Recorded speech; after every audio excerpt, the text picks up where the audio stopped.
This is the most controversial college football playoff selection of all time in the final year of the 14 playoff. We are getting treated, or at least some of us are getting treated who don't have a stake in what's going on. My team's not in this top four, so I'm not worried. But for all you Alabama fans, Texas fans, Florida State fans, whoever you want to spin it, however you want to say it, it is very stressful, and I can only imagine what the committee's under right now. They are in shambles in that room. You have one spot for two great teams, two teams with one loss, two teams that have proven that they are top four quality. And then you have Florida State, who's in there, who a lot of people don't even think they're worthy, including myself. I don't think they're a top four team. There's just so many narratives going into this one, and thankfully, this will not be the case in 2024. We have the 12-team playoff, but this is an amazing send-off to the top four. Before we get started, go to the comment section right now and tell me who you think should be in and why. Make sure to subscribe so you never miss out on another great video like this. Join the best family in college football with Saturday Shenanigans.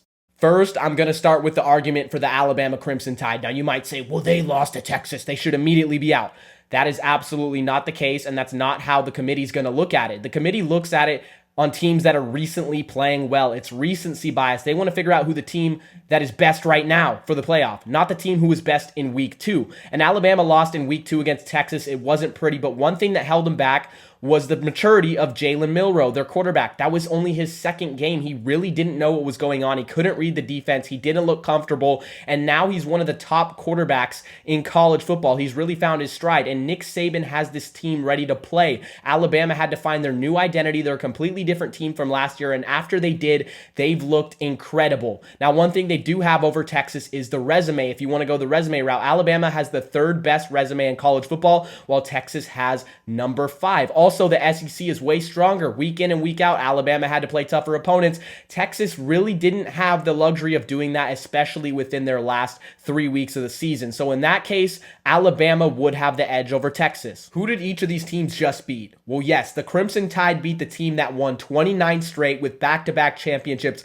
the kings of college football in the SEC championship game. That was incredible. The Texas Longhorns, they didn't play Oklahoma, who they lost to the first time. That was their ideal situation. They wanted to play Oklahoma and avenge that loss so it looked better on their resume. But no, they played a 3-loss Oklahoma State team, an Oklahoma State team who's been up and down. They lost to South Alabama by a lot. They lost to UCF by a lot. So there is just no comparison on the competition that these teams have been playing. You can't even go that route. You guys should already know this by now. We already know how strong the SEC is. The SEC has never missed the college football playoff, and that's saying something. That's saying something by the strength of the teams, and that's also saying how the committee votes. The committee tends to vote SEC, East Coast bias, yada, yada, yada, whatever you want to say it. If you want to complain, if you don't want to complain. It's very hard to see them leaving the SEC out. That's another argument that I have towards Alabama. College football is not played in the minds of experts. College football is also not played in the minds of nerds who have YouTube channels like myself. It's played on the field. And if you're going by that logic,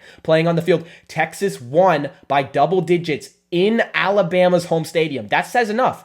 That's the tiebreaker. Head-to-head is what the committee uses as a tiebreaker. And if you have two one-loss conference champions that are very close, you can't tell who's better. You're going to go with the head-to-head, and you're going to put Texas in. Texas will be the number 4 seed. I really don't have to say much for that. I mean, I talked all this Alabama argument, but Texas won the game, and most likely that's what the committee's going to do. And there's pretty much no right way you can go for the committee. I mean, if you put Texas in, you're going to say Alabama just beat the team with 29 straight wins. What else do you want them to do? And if you put Alabama in, people are going to get the precedent that the game doesn't matter on the field. The committee is just absolutely screwed over no matter what, and that's why I'm so glad they're fixing this. For so long, it's been too long. College football has the worst postseason out of any sport in America or even the world. I don't know what they do for cricket playoffs over in India. I have no idea, but the college football playoff is so bad. 4 teams with the committee. That's it. 4 teams. You don't have a set structure for your playoff. You don't have auto bids. It's not like the MLB, the NFL, the NBA playoffs. No, it's just this weird sort of standalone thing, and I'm so thankful that we're going to 12 teams. Although the 12 teams may not solve it, at least we have some sort of structure and criteria with auto bids, conference champions, and not to mention the group of 5 is going to be thrown in there. It's going to be awesome next year. Florida State, let's talk about them. A majority of people don't think they should even make it in. Now, I agree with this. You can call me crazy. You could say it's an undefeated Power 5 champ. I know, but they shouldn't be in. From what we've seen on the field, the injury to Jordan Travis, they would get destroyed by any four of the teams. But that being said, they will make it in. I'm expecting them to make it at 3. And people who actually think they don't or they're not going to make it, you are crazy. There is no way the committee's not putting them any lower than the 3 spot. They're an undefeated Power 5 champ. Has an undefeated Power 5 champ ever been left out? Nope.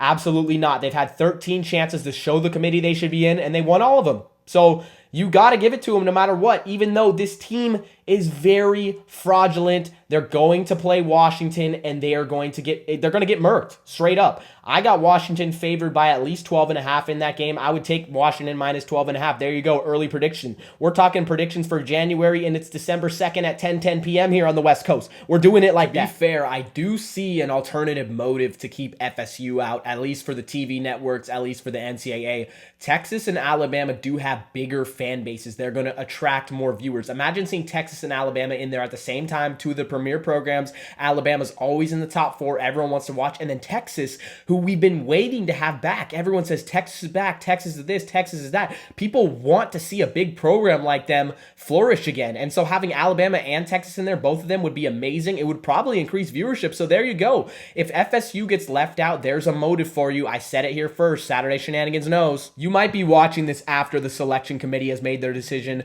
but I feel horrible for that one team who got left out, the one team that deserves a spot to be playing for the national championship. And this is what the problem is with the 4-team playoff. It's just not enough to go around. There's too much talent in college football, especially this year in 2023 with the parity. It needs to get expanded, and I am so thankful we're doing that next year. And this is just an example why we're expanding to 12 teams. If you actually believed in the 4 and you see this year, how could you agree that the 4 team is superior to the 12? I'm seriously asking you. Thank you guys so much for reaching the end of the video. This was the second one in a row where I did no bullet points. I went completely off the dome, and I was just saying what I was feeling. I was just going with the flow. I hope you guys liked it. Let me know how you feel about this sort of content. I've been Saturday Shenanigans, your home for unfiltered college football content. If you're new, make sure to subscribe so you never miss out on another upload like this. Join the best family in college football, and I'll see you guys next time.